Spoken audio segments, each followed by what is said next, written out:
dibangun sesuai dengan syariat agama Islam, dan bukan dengan mengacu pada ramalan tata rumah lainnya.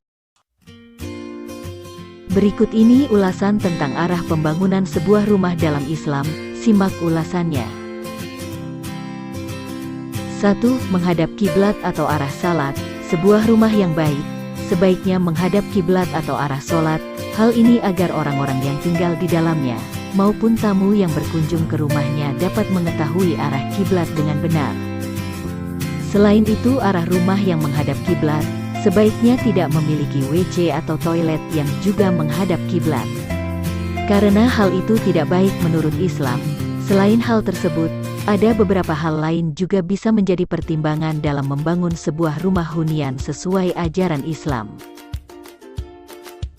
2. Dekat dengan tempat beribadah. Rumah sebaiknya menghadap kiblat dan terletak di dekat tempat ibadah seperti masjid atau musola. Hal ini ditujukan agar seseorang bisa pergi menuju masjid dengan mudah. Saat mendengar azan dikumandangkan akan terdengar dengan jelas, karena rumah terletak dekat dengan masjid. Hal ini diyakini akan membawa lebih banyak keberkahan, karena jika dekat dengan masjid maka orang yang tinggal di dalamnya bisa ikut mendengar ceramah atau bacaan Al-Quran yang diperdengarkan dari dalam masjid. 3. Dekat dengan tepi jalan. Hal ini bertujuan untuk mempermudah akses seseorang memperoleh rezeki, maka seseorang bisa membangun rumahnya dekat dengan tepi jalan. Karena rumah yang dekat dengan jalan akan lebih mudah diakses, dan pintu rezeki juga bisa terbuka. Misalnya jika pemilik rumah membuka toko atau warung, tentunya tepi jalan adalah tempat yang baik untuk berjualan karena banyak orang yang lewat dan kemungkinannya untuk mampir lebih besar.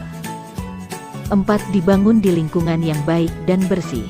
Selain ketiga hal yang di atas, arah rumah juga bisa saja dipengaruhi oleh lingkungan di mana rumah tersebut didirikan. Sebuah rumah sebaiknya dibangun di lingkungan dengan kondisi kesehatan yang baik, dan tidak dekat dengan tempat maksiat atau tempat-tempat yang dilarang dalam agama Islam. Misalnya tempat perjudian, perzinahan, dan lain sebagainya. Hal ini juga bertujuan untuk melindungi penduduk rumah dari hal-hal yang tidak diinginkan. Demikian penjelasan tentang arah rumah menurut Islam, dan bagaimana seorang muslim sebaiknya membangun rumah. Semoga bermanfaat. Jangan lupa untuk subscribe, like, share, dan komen.